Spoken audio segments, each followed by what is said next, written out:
Hello, everybody. Can you hear me? Please give me a gesture, Kristen, if you can hear me. Okay, very good. Good evening. Welcome to my room. Uh, people on the Wisdom and other channels on the Restream. I discussed this topic yesterday about, as a physician, we come to know the addiction problem because a lot of patients, I have to see them at some point or other. We have to know. Anyone who interacts with me is a victim. Someone sticks a fucking knife in my stomach and kills me. Yep. Darnie?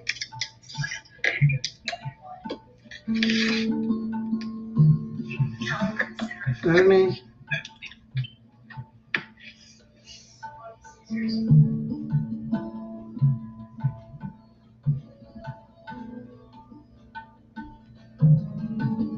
So as a physician, I had to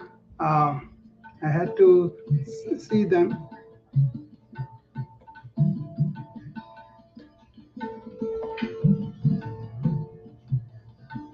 So as a physician, we had to see a lot of patients who were addicted and chronic addiction and a lot of problems associated with that, right? So that was always a part of our life as physician. But also somebody who is a yoga practitioner who started about sense control, mind control, and pratyahara, withdrawal of senses, and oriented towards not the temporary pleasures, but more of deeper, wise things, longer term things, and all those things are important, right? So I was always really seeing the human suffering of not only the person who is addicted, but also the family, the society, and all. Now we know how bad it is with so many suicides, so many accidental deaths from the drug abuse and all that. So I always looked at how was the history of this addiction back in ancient times. And all. There was opium addiction. Lots of people wanted to have that high, and they may not be dying like we are seeing now, but they were really having a lot of suffering. Okay, that was evident. But then the people who truly followed some of the major principles of the ancient wisdom, they were not getting addicted. They were not even this because just with the pure meditation and looking at themselves internally, they were able to really come off the illusion that all these external things will give them the high. Okay, so they had certain practices which were really helpful in the treatment of addiction because people who were addicted to that and then they were really destroying their life, not only financial, family, and also their psychological life and their jobs, everything is threatened, right? Those people are willing to listen to some other measures that are really improved human enhancement, human resilience, human strength from within, and all that, right? So when they were given the proper information, proper way of doing things, and also make it easy for them to understand this, they were able to apply that. Okay, so I was kind of putting together. I've made some videos on that, like I told yesterday. So they are like a what are those several measures that we talked about, and what are the things that we could apply in regular life?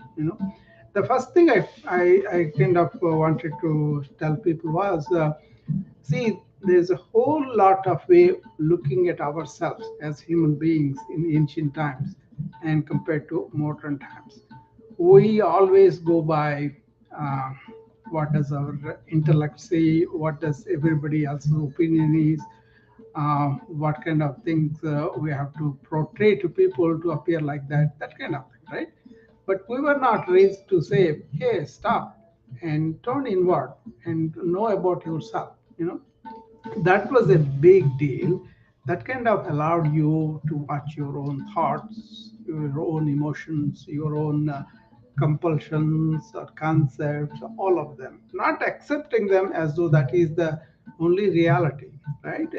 After all, we learned all these things after we are born, and that cultural, family, educational, political, so many conditions we go through according to the societies we are brought up, right? So understanding that kind of conditioning and then looking at it, is that really what it is, or is there more to us than this? That would help us a lot. So it is like turn inward and look at yourself, not in a judgmental way, not in a way where say I'm inferior to somebody, not that. What is happening within your own mind, what's happening within your own heart, that kind of thing. That was very, very instrumental in gaining that inner resilience, because you are not the victim of your own thought made process. You are beyond that. They just happen to you, right? So that's what I usually tell in my wellness club also. Be aware, be here and now, do that. That's like a preliminary for the day you are going to have. So then you go not with some concepts, not with some conditioning thought, but more like a observing and perceiving things as they are, not according to conditioning. Okay, addictions also like that too. So I never judged these people, but I was able to perceive the suffering that people had gone through. Okay, it is very easy for me to say on the high horse and say, "Oh, I never, I'm addicted to this. I never heard of this in our family and all." That was not the thing. It was the plain evident. The patient when they come, so lots of times we send them in some seizure or unconsciousness, or they're intubated because they are found on the street. And then once we get them out of all that in ICU after a couple of days, then we find a lot of psychological problems, a lot of adjustment problems, a lot of things come out, right? But then our job is medically make them stable and then send them to a rehab center or something like that. But then I took more interest than that, so I talked to them as human being to human being. And then there was a lot of trauma, lot of rejection from the family. So many things are involved in that, right? So it's a complex thing, and mostly it's made out of um, the society and the family and all that conditioning. Uh, so looking at these other measures of ancient wisdom to tackle the addiction of modern times is, I think, is very important. And most of these measures I'm going to talk about are not associated with chemicals or taking anything inside, but just knowing the importance of uh, calming down, looking at ourselves and changing ourselves, things like that. Okay, so that's the first thing. Turning inward, knowing about ourselves, that is very, very important. That means knowing about our true nature. What is our true nature? It's not the sensory input, or it is not the mind made whatever conceptual thinking you have, but it is beyond that, where the nature is like a consciousness, and then you are having that energy, you are animating your mind and body. You got to look at that. Okay, and then we also talked about cultural um, phenomena where if you are brought up in some cultures like Eastern cultures, Japan, Bhutan, India, any of those cultures where there's a lot of philosophical, religious thinking and all those things are there. But apart from that, they have a lot more this ancient wisdom uh, interspersed with the original life, right? So you will be conditioned by that too. So there, the sensory indulgence is looked upon as a weakness and also as not really good for you. So in the immediate instant gratification, it may be good, but then you will grow out of it. But if you are addicted to it, then you take medications like this to have an escape from the whatever. You cannot take any suffering, and then you take these things, right? So, so that kind of thing, right? So cultural licentiousness in the West, and then making people just enjoy yourself, spoil your health, and then come to us. That's not good. Also, oh, it's all their personal thing. It is not like that anymore. Now we have so many deaths because of the OxyContin first. Now it is something else. So the phenomena of suicide, the phenomena of accident death is because of this drug addiction has grown so much. That's why I thought I will share my bit, what I know about things, what I understand about the ancient wisdom, how they were not having these addictions, how they were connected to the nature, how they were connected to other people in a loving and you know mm, helpful way. And then people felt like they were interconnected to everything. Those kind of values were very important. Also, how to handle your own senses, how to handle your own mind. There is a practice which I talked about yesterday. It's called pratyahara. That means you kind of go into the garden and you see flowers, you smell them, and then you hear the wind and all that. So you can have all those stimuli come, and then don't immediately rush to make a comment or judgment or anything like that. So that means the stimuli are coming, but your senses are not really responding to that, reacting to that. Okay? So you just allow to complete perception of whatever is happening, and then enjoy that and then go away. Okay, this is made famous by many of the seers and sages down the line. Okay, all the philosophers and all that. So poets, they write about nature, they write about beautiful things that are around us, and how we can get immersed in that, and then really understand what is the beauty in the nature too. So that kind of thing. But if you start to think about it, the moment you saw it, and immediately you think about it, then you are not with the moment. You are not enjoying the sight. You are not enjoying the smell or whatever. You are engaging your thought into description of something, or judgment of something. So there you are completely lost with that moment. So that is where pratyahara comes, where you withdraw that kind of reactivity from you. Then you allow the stimuli come, and immediately you watch what is happening, and then slowly you can say, I'm not going to watch them according to my conditioning, but I'm going to let the impulses come and then be with that sensation. Okay, that is a very important practice people have to do. This actually comes before you go to real meditation.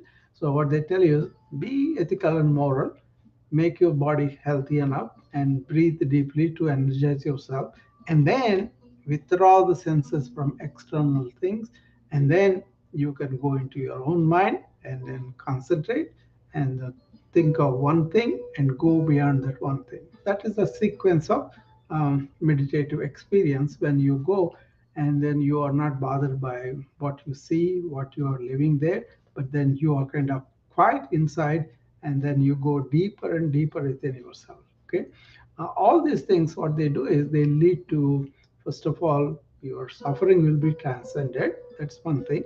Suppose somebody addiction person comes and says, I'm kind of lost my wife, and I kind of lost my job, I kind of all these things, then we will be drawing them to the present moment, what is happening, and then thereby all his past experience can be receded, and then he will find his own joy within himself.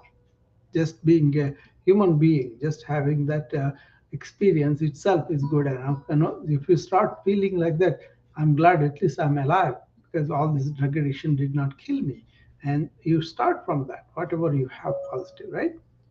Then you start to discover your own you start to discover within your own self the joy and blissfulness and happiness and all that. Okay, that was the contribution of the ancients.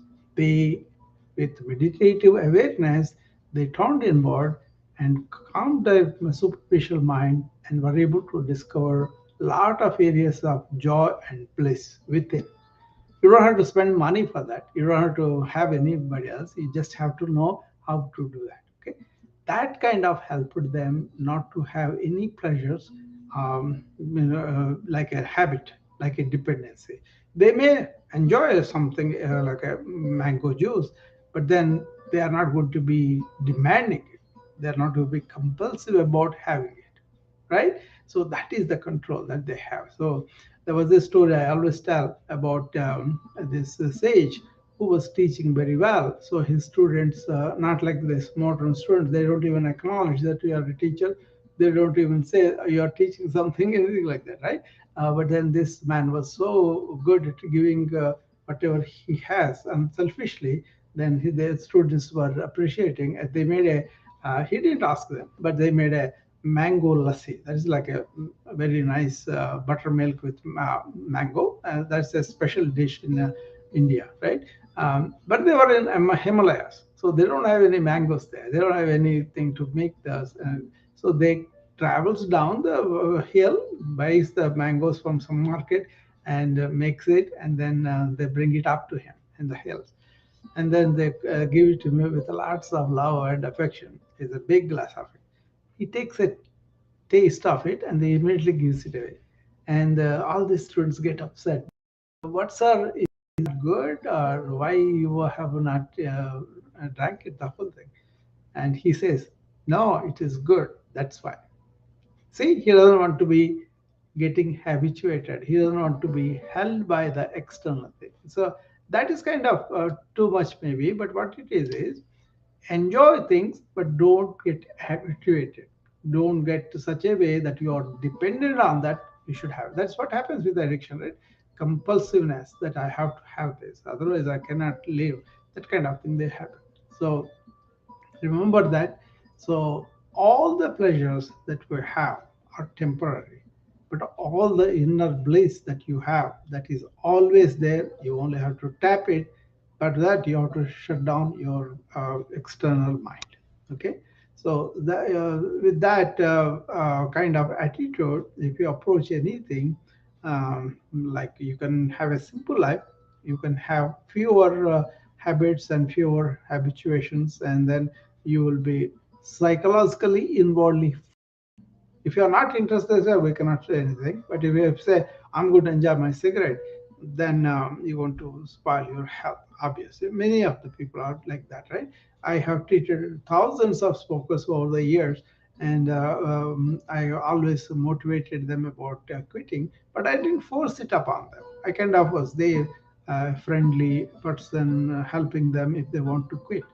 And the moment they want to quit, I was there helping them and giving them all the support, psychological, medical, and also whatever support they need. Okay, and they have done that. Once they have done that, they felt such a relief from that burden of that habit.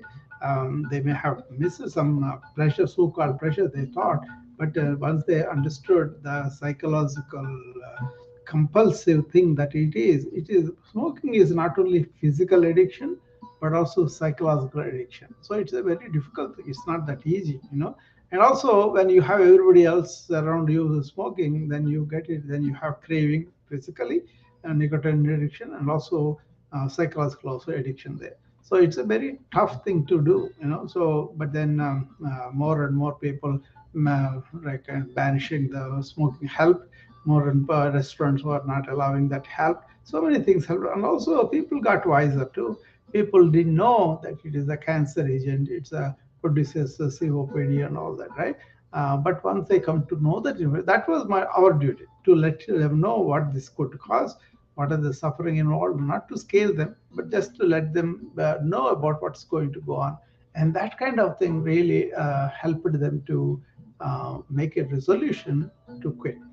But once they made a resolution, then it's our professional's job to help them with whatever tools we have. Not only that, be a friend, don't judge him, don't really punish him, but then help him to. So my method was uh, postpone, breathe, and then reconsider, PBR, right? So what it is whenever you have urge about smoking, postpone it for 5 minutes, right? And then do the deep breathing, those 5 minutes. It's very difficult to do 5 minutes of deep breathing, but once you do that, then reassess whether you still have the urge to smoke or not. And most of them, they found that urge is gone, then don't smoke. Okay, but if your urge is there, okay, go ahead and smoke. Next time urge, try that again. So over the several urges that they have over the day, they may have 10 times they want to smoke the cigarette. If they succeed even 5 times, they're 50%, right? And then that builds that psychological feeling for them that, hey, I can do this. I have this capacity to do it. And that builds that confidence in them by themselves doing all that, okay? And that's what I taught them. And then I made them really draw from the positives of putting down the cigarettes for so many times. And that helped them to quit smoking down the line. Okay. Meanwhile, if they need some patch or something that they could help the withdrawals, we helped them, but also very, very carefully.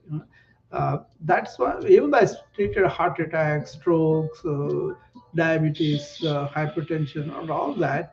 Uh, but the main thing I kind of always was very proud of was how many smokers I kind of worked with, and how many of them at least reduced their smoking, and many of them quit too.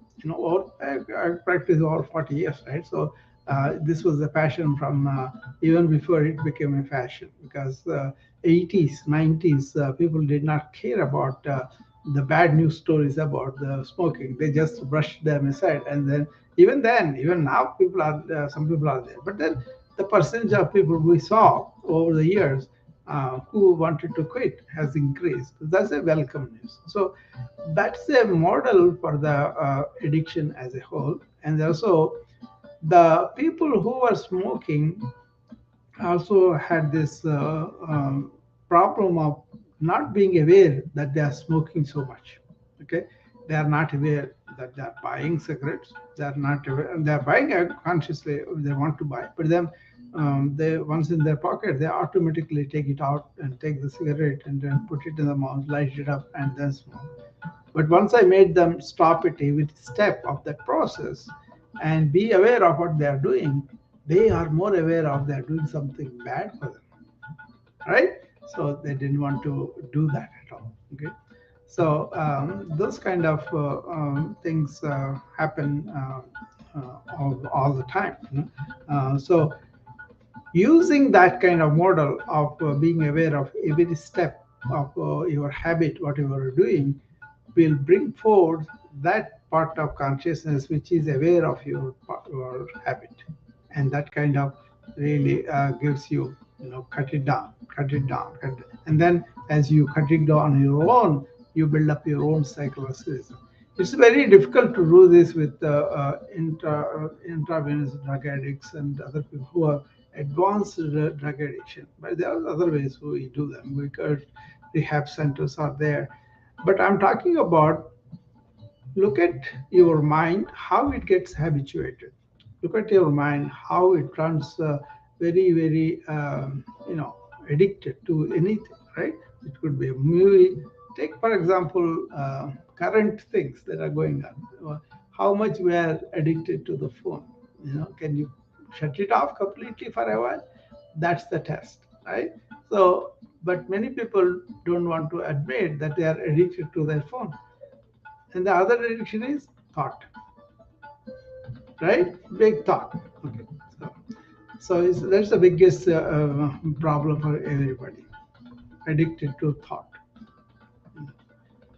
So anyway, those are the things that I wanted to tell you about today. Hopefully that makes some sense. And as I'm doing shorter rooms, they feel better, because I want to do these rooms for a while, and maybe people who are really listen to the replays, they have some questions that they want to talk about, then we can talk about them. Okay.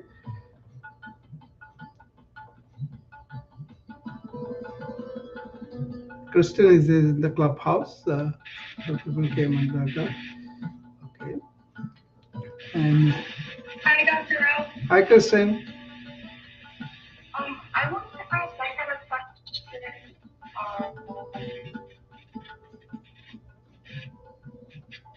like if somebody has a problem with overeating, like what they think, would they do the same thing as like what a Yeah, smoker would do? yeah, Right. yeah. It is also habituation, tolerance, and then it becomes compulsive. Actually, with the diet, a lot more people happen to that because they kind of have the taste, they kind of have their emotions, social, so many things attached to it, right? So, especially if they are not aware of what is a good diet and they start to eat, like somebody eating the fast foods for a long time, they love it, they want to have it, but they don't pay attention to how it is bad for their health, right? But then when they realize that, then they have already found out that they are developed this habit, and if they don't eat, they have this withdrawal, they feel this craving that I have to eat this.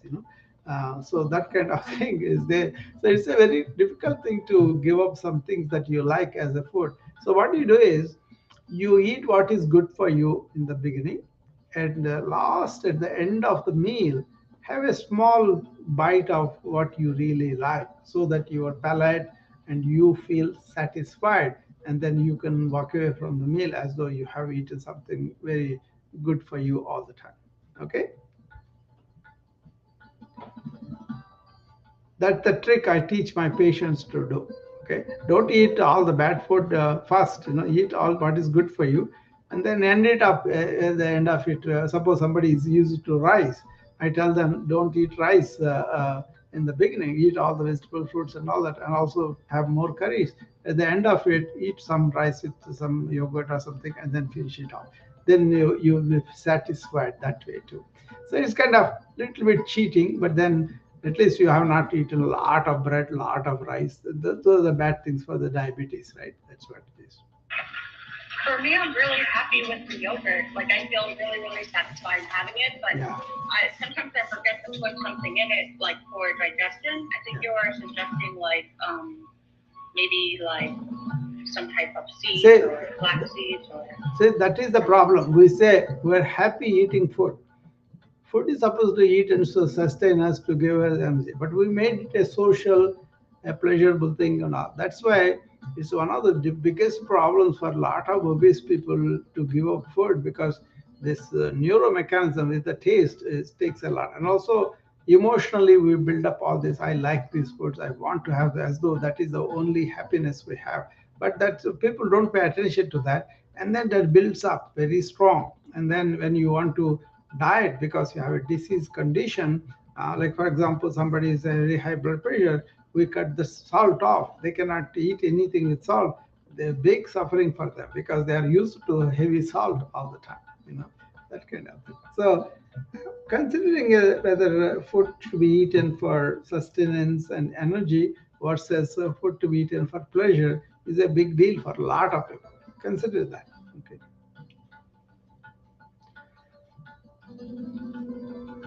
All right, I think we'll do this topic for a few more days, and then anybody else coming up, I have to send invitations. I'm not sending anybody, so if the regulars come, that's okay, and then we'll talk about this topic. I think this is not like a immediate suffering we can see, but many people are suffering with addiction, and lots of modern times kind of make them addiction because they uh, force them all these bad foods or bad entertainment, so many things, right? And we don't want to be prudish about it, but the actual fact is many people still smoke, still drink alcohol, still take drugs, and this addictive behavior is something that can be changed by us. That's my point.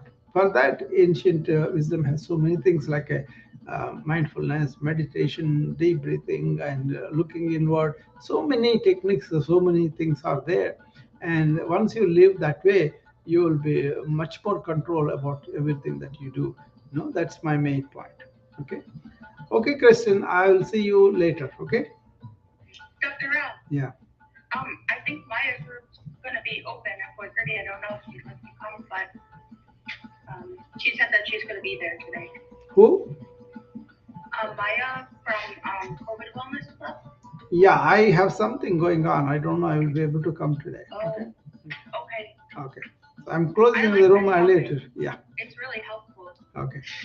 I'll see you later. I need to change my thoughts though, because I noticed that regarding food, I Mm. used to, it's like as though food took a lot of places of other things in my life Yeah. that I didn't have. And then I realized that, because I'm like looking inward and thinking about it more, and Yeah. Good. I realized that it was a coping mechanism for Uh, trauma. yeah. Yeah. A lot You of know, people so are just treated like that. Yeah. When they. it was kind of like I have addictions in both sides of my family, Yeah. but I think in my mind I thought This oh, is a cultural thing all over the and I have the habit. all over the world. Christian, this is a cultural thing. Whenever the kid is crying, they give them some cookie or some chocolate, something, ice cream, something Yeah. like that. That's how they Or teach like them. if you cook really good in the family, Yeah. like you're super Yeah. praised. Like that's how it was in my family. That's yeah. But I like- food addictions are much less harmful compared to that intravenous drug. They're killing people right away. So anyway, I have to go now, and I will see you later. Okay. Thank you, Dr. Rao. Bye bye.